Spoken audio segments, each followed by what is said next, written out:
Olá, pessoal! Então vamos dar continuidade ao nosso assunto e hoje vamos conversar sobre as dermatopatias fúngicas. A malacesiose vai ser a primeira dermatopatia fúngica que a gente vai conversar, tá? Ela é extremamente comum e ela, inclusive, é a principal causa de otite fúngica em cães, tá? Ela é causada por um fungo chamado Malassezia pachydermatis. Existem vários tipos de Malacésia conhecidos, mas a mais comum e a mais comumente identificada é a Malacésia pachydermatis, tá?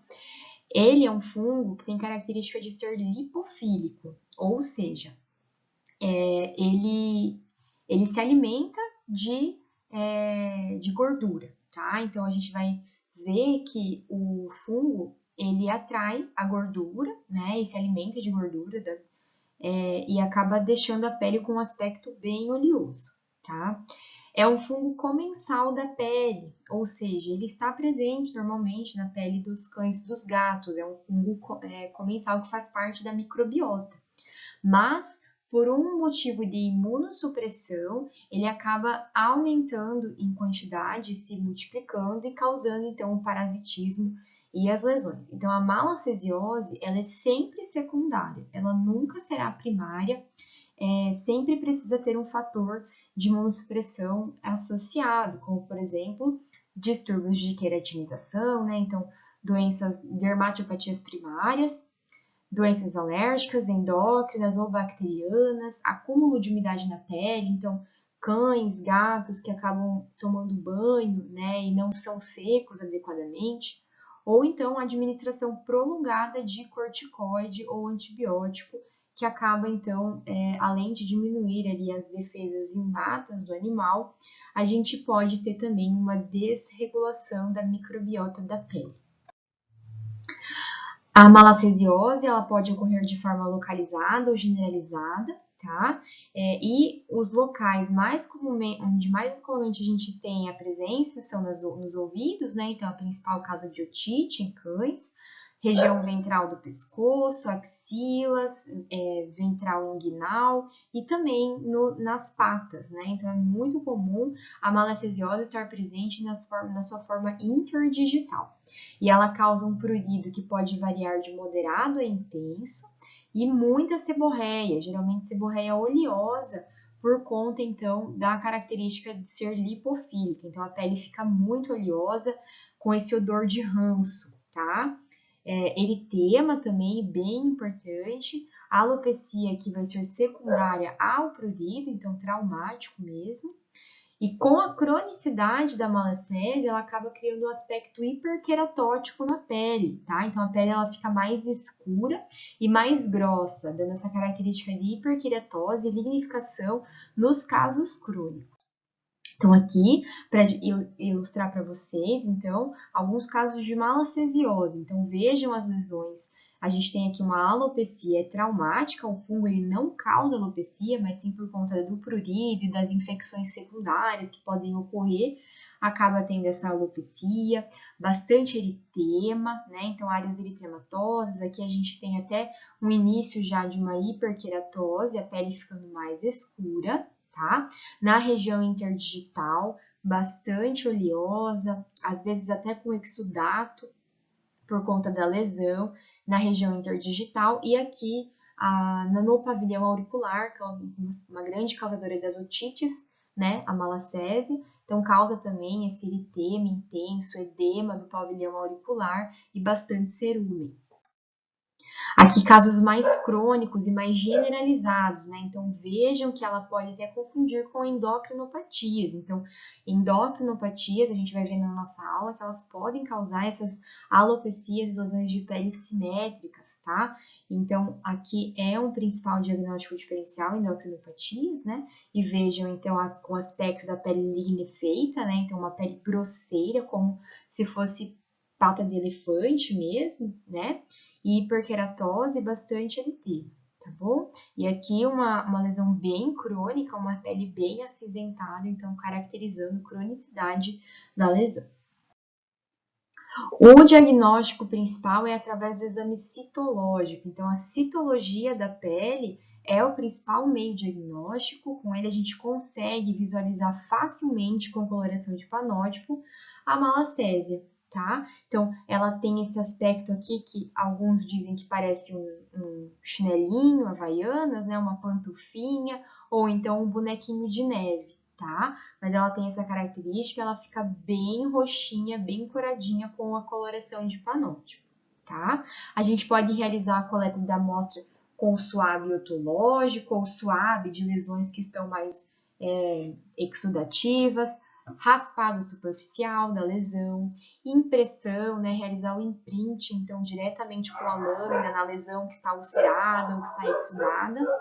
A fita adesiva também pega bem a malacésia. Realizar, então, a coloração com panótipo e você vai visualizar na lente de maior aumento, tá? A gente ter pelo menos 5 malacésias por campo, pessoal, é normal, porque, como eu disse, ele é um fungo comensal da pele. Então, a gente diz que para você confirmar malacesiose, precisa ter mais do que 5 malacésias por campo. Mas, se você tiver no mínimo 5 malacésias por campo e sinais clínicos, já é suficiente para comprovar malacésia também. Então, aqui mais algumas imagens. Então, aqui uma grande quantidade de malacésia, tá? Aqui também com bastante debris celular associado e aqui até com células inflamatórias associadas e bastante exudação. Né? Então, vejam que ele parece um chinelinho ou um bonequinho de neve, estão vendo? Eles costumam ficar nesses aglomeradinhos aqui, tá? A cultura fúngica, ela também é um método diagnóstico, tá? Mas ele é um método que acaba sendo muito demorado e pela facilidade de se realizar o exame histológico na rotina, a gente acaba não utilizando, tá? E se for optar pela cultura fúngica, precisa adicionar azeite de oliva no meio de cultura para estimular o crescimento, por conta delas terem essa característica lipofílica, tá?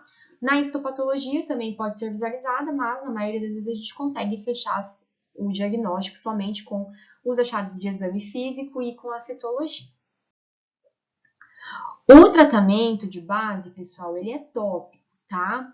Raramente, pouquíssimas vezes, vocês vão precisar realizar tratamento sistêmico para malacesiose. Ela responde muito bem à terapia tópica e a gente tem tanto opções comerciais de shampoos já prontos, veterinários muito conhecidos, como também a formulação, né, de fórmulas de shampoos que a gente pode estar utilizando que também tem muita eficácia, tá? Então, a base seria a utilização de sulfeto de selênio para controlar a oleosidade da pele, o cetoconazol, o miconazol, o clotrimazol, né? O clorexidine, pessoal, lembrar que para o clorexidine pegar fungos também, ele precisa ser acima de 2%, então sempre prescrever clorexidine 2 a 3%, e uma formulação que eu gosto bastante é a associação entre miconazol a 2% e clorexidine a 2%, que além de ser eficaz contra a malacésia, também será eficaz contra possíveis infecções bacterianas secundárias,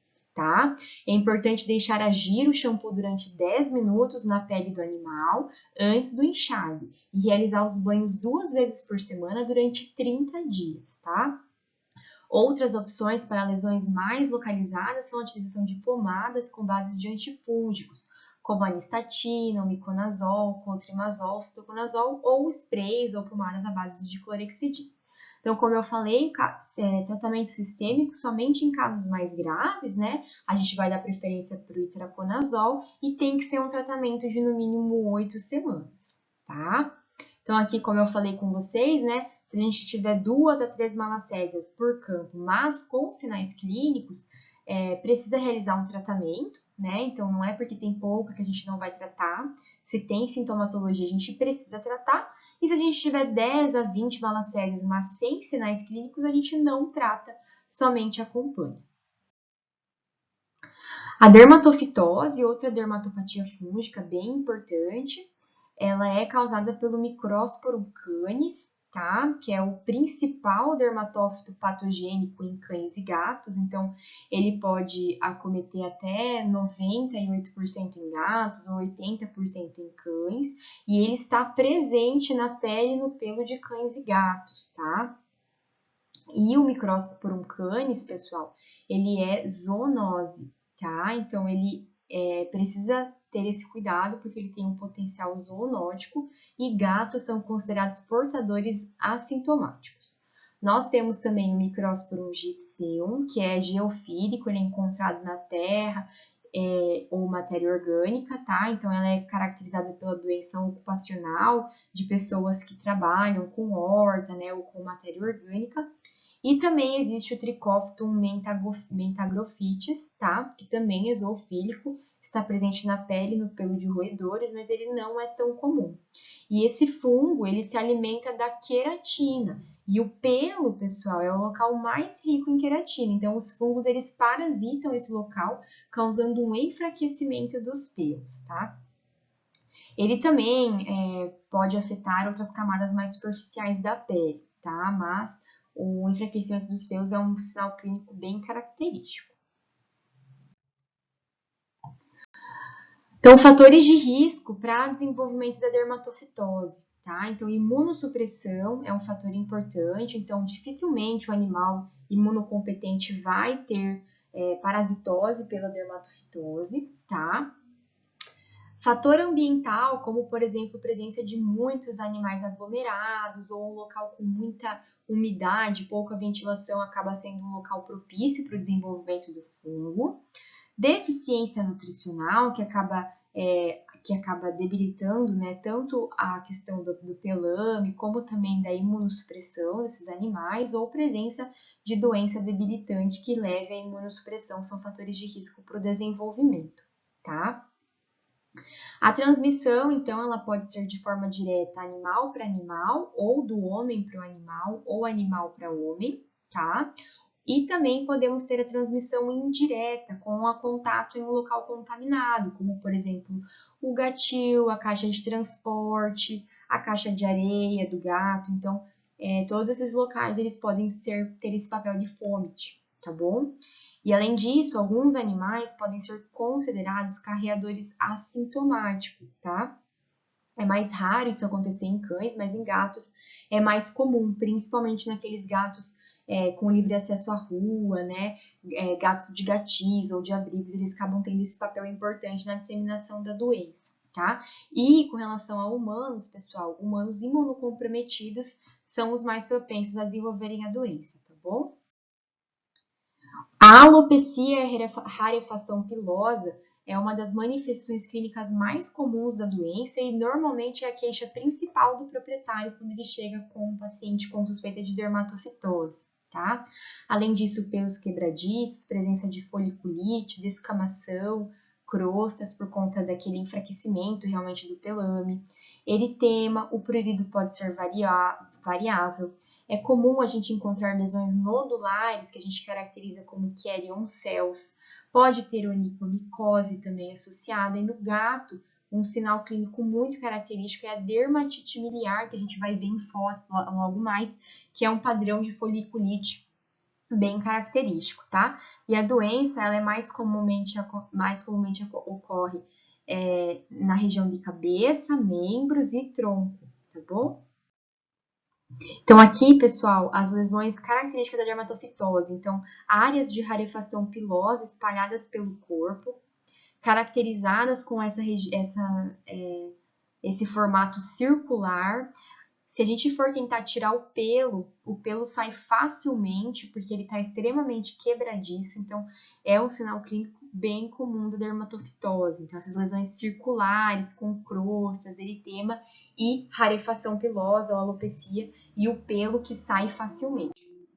E aqui em gatos também, a mesma característica, principalmente em região de face, né, eritema, rarefação pilosa, pelos facilmente epiláveis, e aqui o padrão de dermatite miliar, né, que são essa foliculite associada à rarefação pilosa, que forma essas várias bolinhas, tá? Por conta, então, da foliculite que ela causa. O diagnóstico, pessoal, existem várias formas para a gente diagnosticar a dermatofitose. A lâmpada de Wood, ela é considerada um método de triagem. Então, sempre que você suspeitar de dermatofitose, vale a pena você investir na lâmpada de Wood, tá?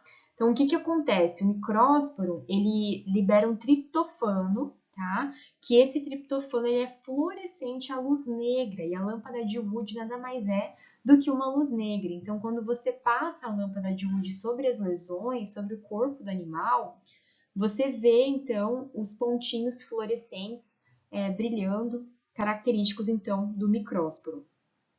Ele é um teste de triagem porque nem sempre vai dar positivo. Então, apenas 50% dos casos dá positivo, né? Que realmente são positivos. Então, o negativo não descarta. O tricograma também pode ser realizado, né? A gente consegue visualizar, então, também as hifas nos pelos, né? Importante que tem que ter clarificação do pelo, principalmente os pelos mais escuros com KOH, para conseguir ver as hifas, tá? Mas ele não é um exame também muito sensível. E a cultura fúngica aqui vai ser o padrão ouro, tá? Então, a gente pode realizar a cultura convencional, né, no micorel, agar ou agar saburodextrose, né? É importante a gente pegar áreas da borda da lesão para fazer a cultura, tá? E o dermatobac, que ele é muito mais prático, ele é esse meio de cultura que já vem pronto pra gente. A gente deposita aqui os pelos, né, a região, a gente epila uma parte da lesão nas bordas das lesões e coloca aqui nesse meio e deixa ele, então, em torno de 15 dias. Se der positivo, o micrósporo ele vai alterar o pH desse meio e acaba alterando a cor, ficando então de amarelo para rosa choque. Ele pega apenas Microsporum canis e Microsporum gipseum, tá? Mas ele é bem sensível. Ou então, um método histopatológico, né? Então, visualização das hifas na pele do animal. Aqui, para demonstrar para vocês a lâmpada de Wood, né? Então, vejam que a gente, num local escuro, a gente usa essa lâmpada com luz negra e ela brilha, então, onde tem a presença do micrósporo. Então, vejam aqui, ó, bem verdinho, aonde tem a lesão característica, aqui também em um cão, tá? Ele é mais sensível em gatos. Gatos acaba dando mais positivo quando eles têm. Mas a gente precisa ter um certo cuidado, porque aquelas crostas, aquelas escamas que formam, elas podem confundir, porque elas brilham um pouquinho na luz negra também. Então tem que ter certeza que é a lesão, ali na lesão que está brilhando, não é crosta, tá bom? O tratamento, então, primeira etapa do tratamento é a realização da tricotomia. Então, como o fungo ele acaba ficando ali na base do pelo, a tricotomia ela vai ser um ponto importante do tratamento, né, quando possível. E também para facilitar a ação do tratamento tópico, que será, então, a base do tratamento. Pessoal, dificilmente em todas as aulas, todas as doenças, todas as infecções de pele, a gente vai preferir tratamento sistêmico, tá? Além de que a gente já ter muita resistência, tanto bacteriana como fúngica, né, por conta do uso descontrolado de antibióticos e antifúngicos, a gente também tem um alto nível de efeitos colaterais, né? Então, a gente vai deixar os tratamentos mais importantes para outras doenças, né? E a gente sempre vai tentar tratamento tópico antes do tratamento sistêmico nas doenças de pele, tá bom? Então, aqui, ó, fórmulas para tratamento tópico da dermatofitose. A gente tem, então, a mesma coisa que lá na malacesiose, né? Shampoos à base de cetoconazol com miconazol ou clorexidine com miconazol, que eu gosto bastante. E a gente tem as fórmulas comerciais também, como, por exemplo, o Clorestem, tá? Então, é bem tranquilo e é bem fácil de adquirir, tá? Se forem poucas lesões, a gente realiza tratamento à base de pomadas, cremes ou sprays, diretamente na lesão. Agora, se você tentou o tratamento tópico, não deu certo, você precisa realizar o tratamento sistêmico, né? Então, o itraconazol vai ser o de escolha. Você realiza por 30 dias e após a melhora dos sinais, você realiza em semanas alternadas até a cura clínica. Precisa tratar todos os contactantes por conta de ser uma doença bem contagiosa e também precisa realizar a limpeza do ambiente, tá? Então, passar aspirador de pó e realizar hipoclorito de sódio para inativar os esporos no ambiente. E outro ponto importante do tratamento é melhorar a imunidade, então garantir boa nutrição e tratar doenças concomitantes que possam estar causando o quadro de dermatofitose, tá bom? Pessoal, a esporotricose é uma doença fúngica muito importante, tá? Ela já foi considerada presente no Brasil todo, tá? Então a gente precisa sim ter essa preocupação. Então, a esporotricose, ela é causada por um complexo fúngico do Sporotrix schenck, tá? Então, já existem todas essas que podem causar. E o Sporotrix brasiliensis é o mais envolvido na esporotricose felina, tá? Ele é um fungo saprófito, ou seja, ele vive sob o solo e sob a matéria orgânica, cascas de árvore, vegetais, material em decomposição, e atualmente ele encontrou o animal como uma nova forma de colonização. E ele tem uma característica importante de ser um fungo dimórfico, ou seja, ele muda de forma de acordo com a temperatura. Então, em temperatura ambiente, ele está em sua forma filamentosa, que não é a forma parasitária, e quando ele adentra o corpo do animal, quando ele encontra o corpo do animal e na temperatura alta, na temperatura corporal, ele muda de forma para sua forma parasitária. Então, ele precisa ter esse contato com o corpo do animal para se tornar parasitário, tá? Isso aqui vai ser importante lá quando a gente for conversar sobre diagnóstico. Então, as fontes de contaminação são a matéria orgânica ou os gatos, né? Então, a gente já sabe que o fungo ele está presente na matéria orgânica, né? Então, a gente pode ter inoculação traumática por meio de vegetais ou por matéria orgânica contaminada, tendo também, então, aquela característica de poder ser uma doença ocupacional. E os gatos é uma fonte facilmente proliferável. Então, o gato ele pode ter contato com o fungo sem inoculação, né? Então, o fungo, ele pode ficar embaixo das unhas dos gatos e ele contamina outros animais através de arranhaduras, tá? Essa transmissão, ela pode ocorrer tanto entre gatos, entre cães e pessoas, né? Então, ela também tem um potencial zoonótico importante. E a forma mais comum de transmissão é através de arranhaduras e mordeduras de animais que apresentam o fungo, tá? Então, após a inoculação, o fungo ele pode atingir a corrente sanguínea, ou, que é menos comum, né? Ou ele permanece no local da inoculação, que é o mais comum. Após a inoculação, a doença se desenvolve em até 2 semanas e dependendo para onde que o fungo foi, a gente tem as formas clínicas diferentes. A forma cutânea fixa é a forma mais comum e ela é caracterizada por lesão aonde o fungo foi inoculado. Então, se foi uma arranhadura na face, a lesão será na face, por exemplo. A forma cutânea linfática também é uma forma comum quando a gente tem disseminação linfática. Então, além da lesão no local, a gente tem também a disseminação do fungo pela via linfática proximal àquela lesão. E a cutânea disseminada, ela é mais rara, tá? Outras formas clínicas extracutâneas envolvem respiratórias, ósseas ou unguiais. Elas são mais raras e podem ocorrer, por exemplo, por inalação ou ingestão acidental do fungo. No caso da respiratória, a gente vai ter presença de estridor, secreção nasal, tosse, espirros, né? No caso das unguiais, a gente vai ter então as onicomicoses com destruição e consumo da queratina, né, unguial, que pode acontecer, mas é mais raro, tá? E os fatores de risco para o desenvolvimento das formas que vão variar. Então, imunossupressão, uso contínuo de corticoides, presença de FIV-FeLV em gatos, animais que passam por quimioterapia e leishmaniose e erliquiose em cães são fatores de risco para o desenvolvimento da doença e também para a forma clínica que eles vão desenvolver. Então, as lesões, elas ocorrem principalmente em regiões dorsais da cabeça, tá? Podem ocorrer no tronco também, existem alguns relatos de ocorrerem em locais mais caudais, como no base da cauda e nos membros, tá? Mas o mais comum são essas lesões aqui em cabeça e plano nasal. São lesões circulares, na maioria das vezes, muito ulceradas, com uma ulceração central. alopécicas e que não cicatrizam, tá? Então, são as principais características das lesões por dermatofitose.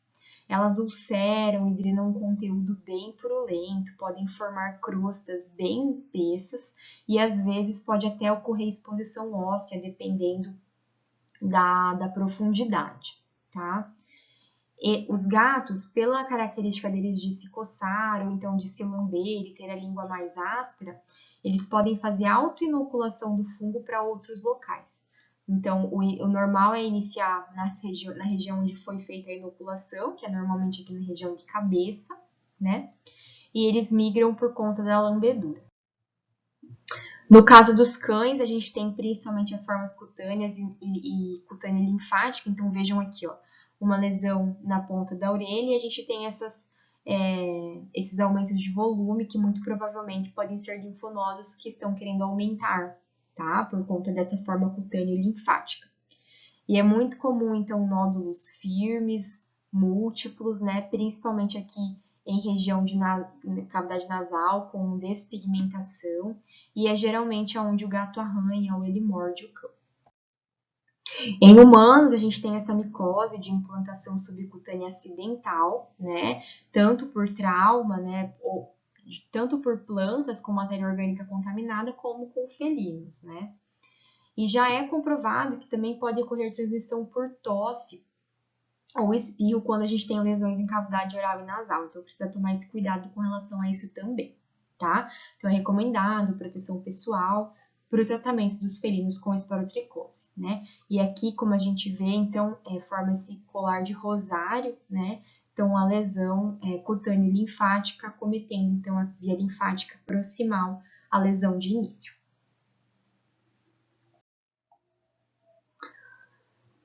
O exame citológico, pessoal, se ele der positivo, ele já fecha o diagnóstico. Então, na citologia, a gente consegue visualizar as leveduras, né?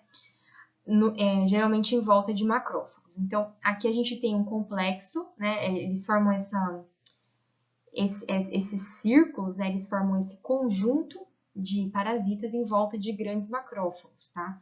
Alguns pesquisadores falam que tem uma forma de charuto, mas a gente acaba vendo de longe, né? Não vê muito bem, mas essa é a característica.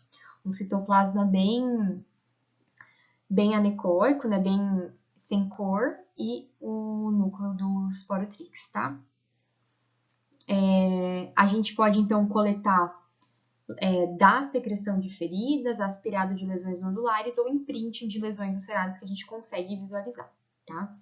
No histopatológico também é possível visualizar com coloração de PAS.